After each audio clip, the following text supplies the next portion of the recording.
इतने करीबी दोस्त जो हैं वो एक लड़की की फोन कॉल की वजह से जो है ना आपस में उनका फड्डा पड़ जाता है और दो दोस्तों में दरार पड़ जाती है।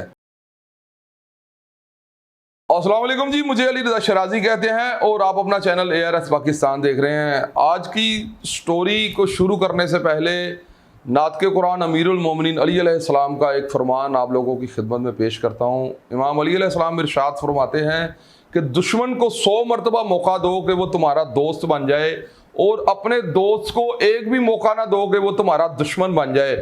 आज की कहानी दो ऐसे दोस्तों के दरमियान जो कि 10 साल का उनका याराना था और उनमें दरार कैसे पड़ी, एक दूसरे के खून के प्यासे कैसे हुए। ये करैक्टरों में सबसे पहले तो एक करैक्टर राना फ़हीम अलमारूफ फ़हीमा है, दूसरी तरफ शाह जंजवा जो कि फैसलाबाद पहाड़न का रिहायशी है और राना फ़हीम जो है वो फैसलाबाद लारी अड्डे चिब्बा का रिहायशी है। तो कहानी का आगाज़ इस तरह होता है कि राना फ़हीम जो है वो उसका बाजवा फैमिली के साथ ताल्लुक़ है। 107 जीम बे चक चुमरा के रिहायशी हैं और ये बाजवा फैमिली में एक बहुत मशहूर एक लड़का हुआ जिसका आपने नाम सुना होगा, खुर्मी बाजवा। इसने कॉलेज की पॉलिटिशियन से अपनी सियासत का आगाज़ किया। उसके बाद इसने आगे चलकर अपने इलाके से नाज़म का इलेक्शन लड़ा और ये वहाँ पर अपने इलाके झुमरे में नाज़म भी हुआ और आगे चलकर ये अपनी दुश्मनियों में इसने बड़े सारे बंदे कत्ल किए। दुबई इंटरपोल ने इसको दुबई से पकड़ने की कोशिश की, वो उसको पकड़ने पे भी नाकाम रही। फिर ये लाहौर से एक फिल्म स्टार और ड्रामा स्टार के घर से पकड़ा जाता है जो इसकी बीवी भी थी और उसके बाद फिर ये जेल में काफ़ी साल रहा और उसके बाद बाहर आते सार ये कत्ल हो जाता है।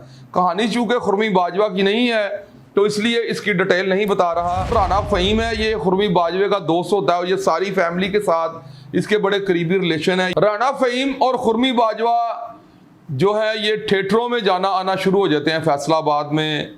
तो उसके बाद जो है इसका थिएटरों में काफ़ी ज़्यादा माहौल बन जाता है और दूसरी तरफ इसका करीबी दोस्त शाह जंजवा जो है वो भी थिएटरों में आना जाना शुरू हो जाता है। इसकी छोटी सी बात पर किसी लड़के के साथ लड़ाई वगैरह होती है तो शाह जंजवा एक अली नामे लड़के पर क्लाशनकोव से फायरिंग करता है और अली जो है वो थिएटर में हलाक हो जाता है। तो उसका पर्चा जो है वो शाह जंजवा पर हो जाता है और उसके भाइयों पर भी हो जाता है। शाह जंजवा को इस कत्ल के केस में वहाँ से भागना पड़ता है और कुछ अर्सा बाद ये अंतरिम बेल करवाता है तो इसकी अंतरिम बेल ख़त्म हो जाती है। उसके बाद इसे पुलिस गिरफ्तार कर लेती है और कुछ अर्सा ये जेल में रहने के बाद इसकी सुलह सफाई हो जाती है। शाह जंजवा का बहुत करीबी ताल्लुक जो है वो चौधरी अलियास जट बंदेशा के साथ था। इसका जो ताल्लुक है वो चौधरी नसार वगैरह के साथ भी इसी वजह से था, जिनको डॉक्टर नसार भी कहते हैं। वो MNA है इस वक्त PTI की जानिब से। उसके बाद जो है ये दोनों दोस्त थिएटरों में इकट्ठे जाया करते थे और बारज़ा मैंने आपको पहले ही बताया कि खुर्मी बाजवा भी मर्डर हो जाता है और इनका दोस्ताना जो बड़ा एक मिसाली दोस्ताना था, ये इकट्ठे एक जगह पर जाते आते खाते पीते। 10 साल का अरसा जो है इनकी यारी दोस्ती को गुजर गया। तो एक दिन जो है राना फ़हीम अलमारूफ फ़हीमा के साथ एक लड़की की दोस्ती हो जाती है जिसका नाम फ़रोज़ा बताया जाता है। फ़रोज़ा अली जो है वो पश्तो फिल्मों में भी काम करती है और स्टेज पर भी काफ़ी ज़्यादा फेमस है, आप लोगों ने देखा होगा।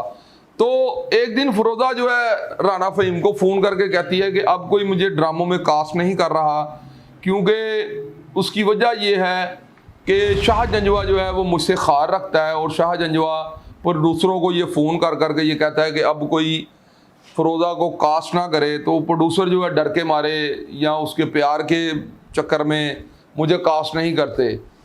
राना फ़हीम कुछ सोचे समझे बगैर शाह जंजवे को फ़ोन करता है और कहता है कि तुमने मेरी दोस्त के बारे में ये बातें की हैं। वो आगे से इसे डिफ़ाइन करने की कोशिश करता है, क्लियर करने की कोशिश करता है।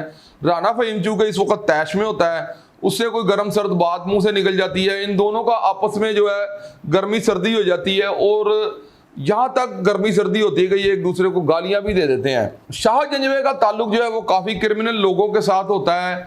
उसमें उस वक़्त का जो इम्तियाज़ अलमारूफ जीजू जिसको बोलते हैं वो एक साबका कांस्टेबल था और उसका अब जो है दुश्मनदारी में काफी ज्यादा नाम था और उसने गनमैन भी रखे हुए थे। वो शाह जंजवा के साथ ही उस वक्त बैठा हुआ था। उसने शाह जंजवा से ये कहा कि तुमने राणा फहीम ने गालियां क्यों निकाली हैं, इसकी इतनी जुर्रत जैसे दोस्त दोस्तों के लिए करते हैं। शाह जंजवे ने उसे समझाने की कोशिश की, मगर जीजू जो है वो अपनी ताकत के नशे में चूर था। उसने कहा नहीं, अज राणे फहीम के घर वजांगे, इन्हों दसांगे कि साड़ी कितनी पावर है। वो उसके घर चले जाते हैं। जो शाह जंजवा है, कुछ लोग ये भी कहते हैं कि शाह जंजवा भी जीजू के साथ था। वो लोग इसके राणा फहीम के घर के नीचे जाके फायरिंग करते हैं, गोलियां चलाते हैं। ऊपर से राणा फहीम आगे से फायर करता है तो वो जीजू की कमर पर लग जाता है। इम्तियाज जीजू जो है उसकी FIR राणा फहीम और उसके भाई आदिल पे करवा देता है और उसके बाद राणा फहीम को मजबूरन उस FIR की वजह से घर से भागना पड़ता है और कुछ अरसा बाद वो आकर अपनी इंटरम बेल लेता है और अपनी बेगुनाही साबित कर देता है कि गोली जो है वो मैंने नहीं चलाई, इनकी गोली किसी खंबे को या किसी दीवार को लग के वापस इनको लगी है, मैंने गोली नहीं चलाई। पुलिस जो है वो राणा फहीम के भाई आदिल को बेगुनाह कर देती है और फहीम जो है अभी तक इंटरम पे ही होता है।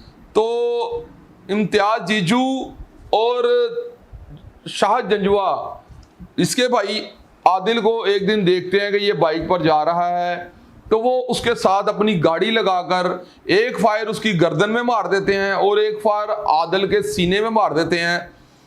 आदिल जो है वो शदीद जख्मी हो जाता है। उसे करीबी हॉस्पिटल, जो अलाइट हॉस्पिटल जिसका नाम है, वहाँ पर ले जाया जाता है फैसलाबाद में।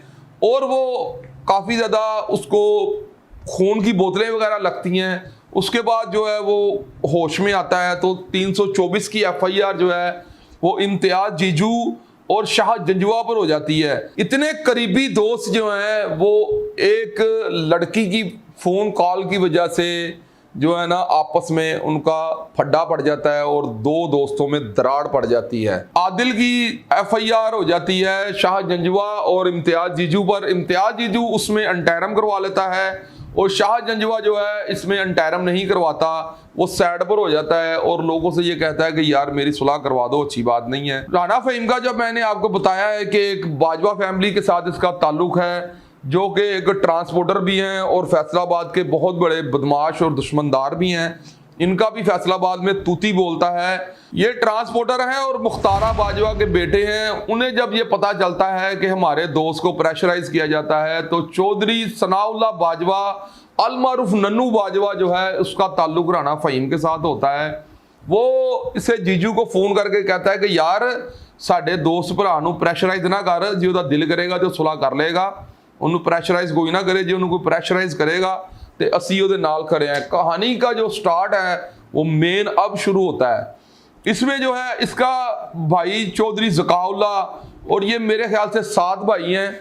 इनका एक भाई जो है चौधरी अशरफ अल मारूफ जज बाजवा, वो पहले ही किसी और लड़ाई में कत्ल हो गया हुआ है। और इनके चाचे का बेटा जो है खुरमी बाजवा, वो भी कत्ल हो गया किसी और लड़ाई में, किसी और के हाथों से। तो चूंकि ये दुश्मनदार हैं, इन्होंने लोगों के बंदे भी बड़े मारे हुए हैं और इनके घर का भी नुकसान हो गया हुआ है। जो सनाउल्लाह बाजवा अल मारूफ नन्नू बाजवा, वो जीजू को कहता है कि कोई मेरे दोस्त को प्रेशराइज ना करे। इसी अजरा में इनकी आपस में मुंह मारी हो जाती है और ये सोशल मीडिया पर एक जंग शुरू हो जाती है। इम्तियाज जीजू जो है वो बाजवा फैमिली को ताने देना शुरू कर देता है वीडियो पैगाम पर कि तुम्हारे चाचे का बेटा खुरमी बाजवा जो कत्ल हुआ पड़ा रहा, उसकी 2 घंटे किसी ने लाश नहीं उठाई, और तुम्हारा सगा भाई जो अशरफ अल मारूफ जज बाजवा है उसके गनमैन की राइफल उठा के फलां बंदे ने उसको कत्ल कर दिया और आप आज तक उसका बदला नहीं ले सके।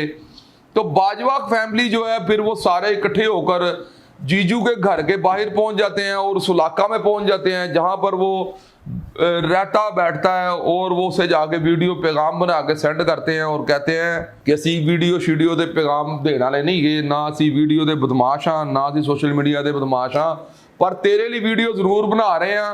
अगर तू प्यो दा ते तू इत्थे साडे कोल पहुंच, असी तेरे चौक च पहाड़ंग या पता नहीं झुमरा के किसी इलाका में खड़े हैं, तू अगर आ सकना है तो आ जा। जीजू जो है आगे से फिर वीडियो पैगाम बना के जारी करता है कि मैं आऊँगा। तो वो इस तरह बाजवा को काफ़ी ज़्यादा अब्यूज़ करता है तो ये चलते चलते कहानी बाजवा ने जो है, जो बाजवा फैमिली है वो जीजू को ढूंढना शुरू कर देती है अपने सारे दोस्तों के साथ मिलकर। इसमें जो है राना फ़हीम अल मारूफ फ़हीमा जो है वो भी इनके साथ होता है। और वो जीजू जो है वो उसके बाद और 2-3 कत्लों में भी इश्तिहारी हो जाता है। जीजू के बारे में ये इन्फॉर्मेशन मिली है कि वो स्पारी किलर था, पैसे लेके लोगों को कत्ल करता था और उसके ऊपर अगवा बराए तावान के भी पर्चे थे और उसके ऊपर इक़दाम कत्ल के भी काफ़ी मुकदमात दर्ज थे। तो बाजवा फैमिली जब इस पर चढ़ाई करती है तो ये वीडियो पर उनको पैगाम देता है कि सब्र लो, मैं ताड़ा ज़रूर कुछ ना कुछ करांगा, पर हाले थोड़ा जब मैं अपने मसले जो उलझे हैं वहाँ। वो फिर जब पुलिस को भी ये जीजू मतलूब होता है, दूसरी तरफ बाजवा फैमिली जो है इसके ऊपर चढ़ाइयाँ करती है, इसके घर के बाहर जाती है, कभी इसको उसके दोस्तों में तलाश करती है। शाह जंजुआ ये उसके बाद दुबई चला जाता है और वहाँ पर ये अपना कारोबार कर लेता है। शाह जंजुआ के करीबी जो दोस्त होते हैं वो इसमें काफ़ी ज़्यादा कोशिश करते हैं कि इनकी सुलह हो जाए और बाजवा फैमिली जो है इस बात पर बज़िद होती है कि जो जीजू है इसने हमारे साथ बदतमीज़ी की है, अब जीजू के साथ सुलह नहीं होगी, अब जीजू के साथ हड्डा पीड़ होएगा। ये गाँव के लोग नाज़रीन बड़े ही ज़्यादा अड़ब और बड़े ज़िद्दी होते हैं और ये इन्होंने एक ही बात पर जिद लगा ली थी कि अब जीजू हमारे साथ टाइम बनाए और हमारे साथ लड़ाई करे, पता चलेगा कि जीजू बड़ा बदमाश है या बाजवे बड़े बदमाश ने। इसी जो है लड़ाई जो है ये बड़े यानी कि लोगों में चली जाती है और ये जो करीबी दोस्त थे वो अब एक दूसरे से दूर हो गए बैठ जाते हैं। एक दुबई में बैठा होता है और एक लाहौर में इंतज़ार कर रहा होता है कि कब इस बात का कोई आइनल या फाइनल हो। इसी तरह ही जब ये इसको तलाश कर रहे होते हैं इम्तियाज़ अल मारूफ जीजू को, तो ये बाजवा जो फैमिली है उनके हाथ तो आता नहीं, ये पुलिस के हाथ आ जाता है। ये पुलिस को इंतहाई मतलूब था तो पुलिस ने जो है इसका नंबर ट्रेस करके इसे कराची से गिरफ्तार किया और लाकर इसे थाना जो चुमरा में बंद किया।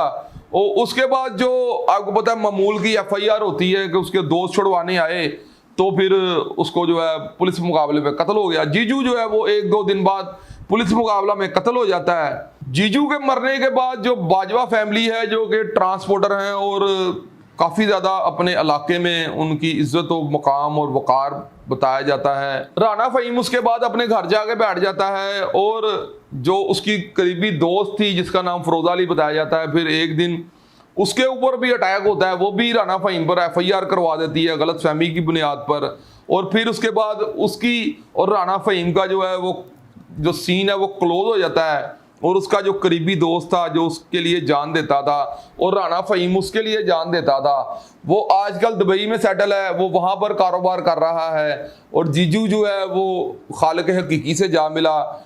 इस लड़ाई में नाजरीन आपने क्या अंडरस्टैंड किया है कि इंसान को अपने दोस्त के साथ जो छोटी मोटी सर्द जंग होती है उसको सॉल्व आउट कर लेना चाहिए या कि इसी तरह ही लड़ाई झगड़ा बना लेना चाहिए? नाजरीन आपने इस मेरे मुख्तसर से प्रोग्राम से क्या सबक हासिल किया? कमेंट्स बॉक्स आपके पास है, अपनी राय से मुझे आगाज़ ज़रूर कीजिएगा। क्या राना फ़हीम को शाह जंजुआ को प्यार से समझा लेना चाहिए था या कि शाह जंजुआ को जीजू को राना फ़हीम के घर फायरिंग से रोक लेना चाहिए था? कमेंट्स बॉक्स में अपनी राय दीजिएगा। मुझे दीजिए इजाज़त, देखते रहिए ARS पाकिस्तान।